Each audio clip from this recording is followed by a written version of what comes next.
Hey, good evening. Welcome to A Foreigner in the Philippines.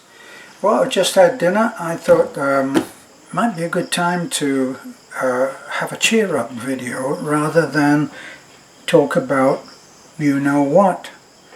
19. So here's some of the best gags that I know that keep coming back, never quite leave me. So they must be quite good. So the first one, the guy is a baseball coach, and he's been away on a conference, and he's away from home, and he's at the hotel, and he's feeling a little bit bored, so he goes downstairs to the bar restaurant, and he's having a drink, and he looks over at another table, and there's a very attractive woman is sitting there alone. And as he watches, she actually gets up to leave. And she's just about to pick up her bag from the table. And it must have been hay fever, but she gives a violent sneeze, and in that sneeze she reveals that she has a glass eye, and the sneeze is so violent that the eye flew like a bullet and straight towards the baseball coach, and without thinking about it, because of his training, he just goes, and he's got it right there as if it was a baseball. Well, he returns the eye to her, and she excuses herself, and she goes to the bathroom and cleans up, and she comes back, she's got the eye in. And she said, it really was very kind of you and very tactful the way that you did it, you know. Can I buy you dinner? I said, well, that's very, very kind of you, you know, she really is quite a beautiful woman. So they go to dinner, and she's very entertaining, she's good company and everything, and he says, can I walk you to your room, just escort you to your room now? And yes, she says. Well, when they get to her room, instead of just saying goodbye, she said, would you like to come in for a nightcap, you know, a little drink before you go to your room? He said, well, I would love that. And he goes in, and one thing leads to another, and eventually they start to get romantic. And she said, why don't you stay the night in my room? And he does, and the next morning when he awakes, she's made breakfast in the little kitchenette that's part of the suite that they're in. And she makes a really nice breakfast, and then they say goodbye at the door, and when he's on his way out, he said, you know, I must ask you this. He said, because I know realistically I'm no great handsome guy, and you're really rather a beautiful woman, and yet you invited me for dinner.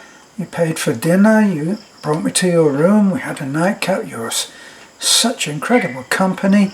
Said then you invited me to stay the night, and we made love, and you were so attentive and caring, and he said it was just such an incredible night for me. He said, and then atop it all, you made a lovely breakfast, which I so enjoyed, and now I'm saying goodbye. I just got to ask you, why? Why me? He said, you could have had your pick of almost anybody at that restaurant, that bar. He says, why me? And she said, oh, you just caught my eye. Yes, well. And while we're on the subject of glass eyes, there's a lady who is not at all like the one that I've just described, and she is rather reserved, and she has a glass eye, which is one of the superior types, which you can hardly tell that it's a glass eye. And she is on her way home from this meeting, and she winds the window down. She gets something in the eye, in the socket, and it begins to be very irritating. So she stops at this little scruffy-looking gas station, and she goes to the bathroom, and she's in there, and she removes the eye, and she cleans the socket, and she washes the eye first, and then she's looking around for somewhere to put the eye until she's finished washing, and everything is a little bit tacky, so she really doesn't have any way that she can put the clean eyeball, so she pops it in her mouth, and then she washes. And as she is washing, it's such a tiny bathroom that she hasn't locked the door, and somebody tries to come in, and the door hits her in the butt, and it's such a shock, she swallows the eye. Well, it's incredibly embarrassing, of course, but she only has a little way to go home, so she makes it home without actually seeing anybody, and she has a spare eye, of course, which she puts in. Now she thinks that, well, it can't stay in the body, so if anything goes in, eventually it will just pass through and into the toilet, and all I have to do is look out for it.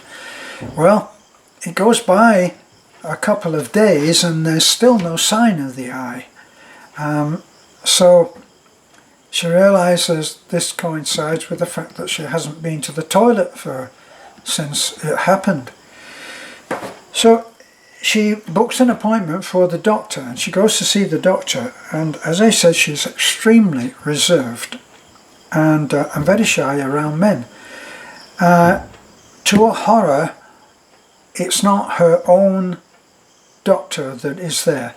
It's a young intern doctor who has just joined the practice.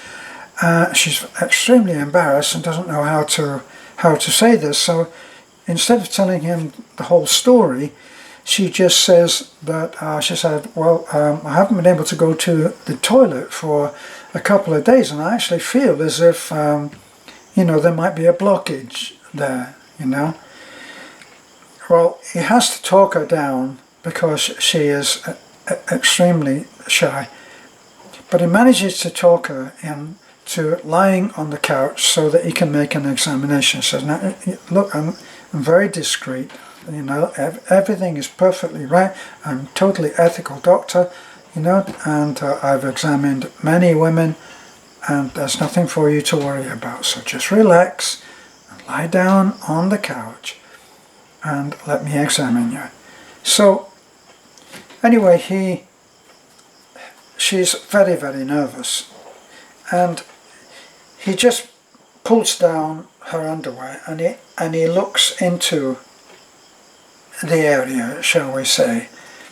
Well, the eye has made its way down, but it's now lodged in the opening of the anus, the butt, and as he looks up and puts the cheeks apart, he sees the eye as if it's looking out at him, and he said, Miss Forbush, you're going to have to learn to trust me. I'll let you think about that one. The next one is, none of these are mine, of course, I haven't created them, but this young man is about to go on vacation, and he's going to Italy. And while he's there, he's been promised an interview with the Pope. Well, he decides that he better look his best, so he goes in, and he goes in to have his hair cut. Now the barber is an extremely negative person, doesn't believe anything. So what's the scene and what's happening? And the young man explains to him that he's going to Italy on a vacation, and he expects to see the Pope. And the barber said, oh, come on, be realistic. And he really puts it down and said, you're not going to see the Pope. So you'll probably be there with 3,000 people in St. Peter's Square. You're not going to have a private audience. What are you talking about? So anyway, he gets the haircut and he leaves. Now, about a month later, 6 weeks later, he goes in again for a trim. This is after he's been on his holiday, and the hairdresser remembers him and he says, oh yeah, I remember you and the Pope, you're good buddies, yeah. And he said, how did the vacation go? And the young man says, well, actually it went very well. He said, as soon as I'd been in to see you and had a haircut, he said, I was on the plane the next day to Italy, he said, and he said because of the contact that I had, I was shown into this wonderful suite of fabulous, huge rooms in the Vatican. And the hairdresser says, oh yeah, okay, yeah, so don't tell me you saw the Pope. He said, actually, he said, I was shown into a room. He said, it had a long red carpet down the centre of the room. He said, and at the end of it was the Pope, who was sitting on this very grand throne. He said, and I was sort of pushed onto the carpet and I realised that it was just me in there. He says, so I walked that long walk on the red carpet and I got to the end. He said, I didn't really know what to do. He said, so I knelt down before the Pope. He said, and I bowed my head. He said, and the Pope put his hand on my head. And the barber said, oh really, and did he speak? And the man said, yes, as a matter of fact he did. He laid his hand on my head and he said, that's the worst haircut I ever saw in my life. No, it's not one of my jokes. So,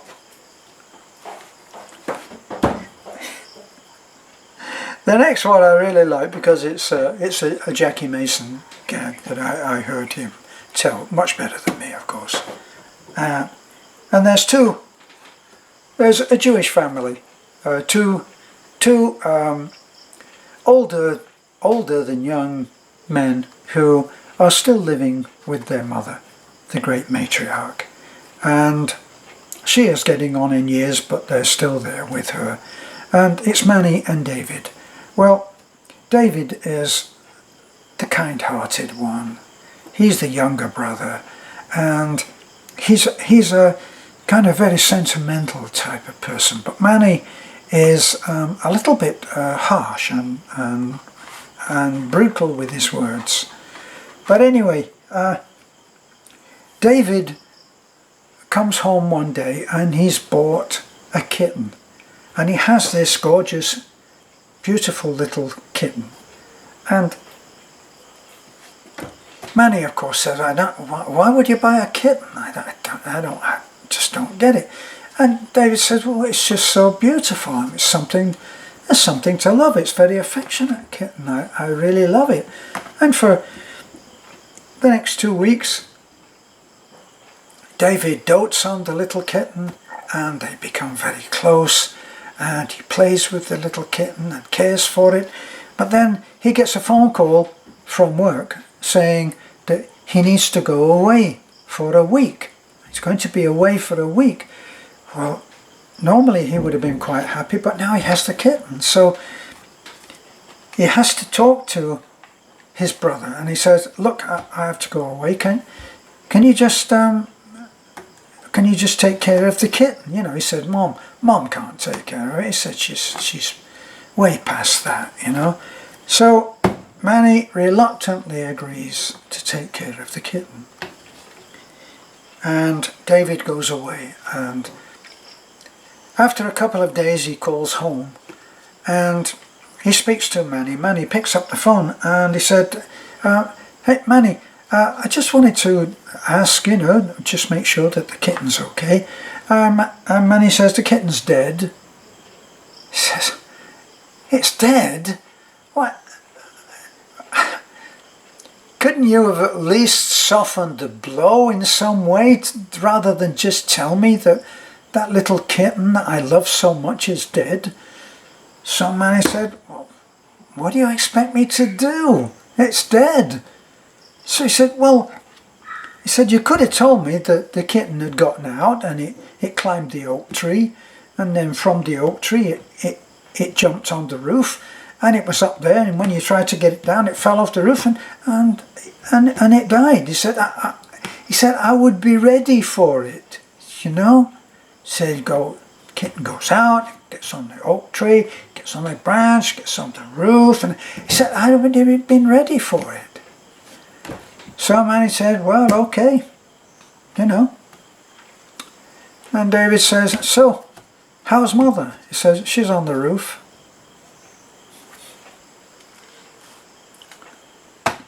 For the last one I will not burden you with further. But the man he delivers telegrams, and he's in the city, and he's about to finish work, and they talk to him, and they talk him into delivering one last telegram on his way home.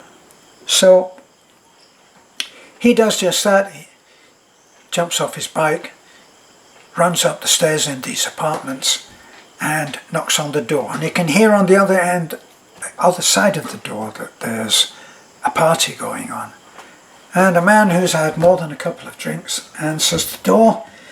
Hey, this is great. What can I do for you? He said, I have a telegram for you, sir.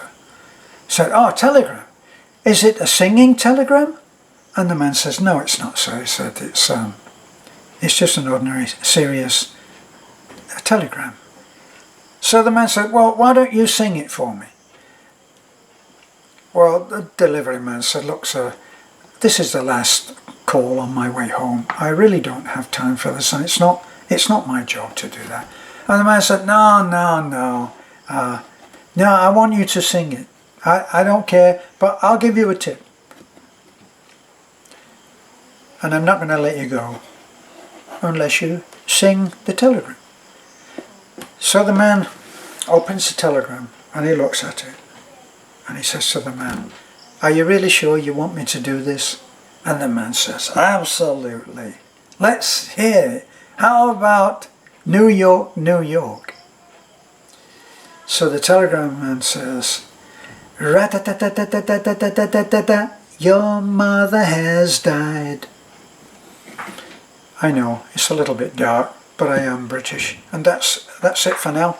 I hope it has cheered you up a little. Maybe till the next time. So bye for now. This is a foreigner in the Philippines. Bye.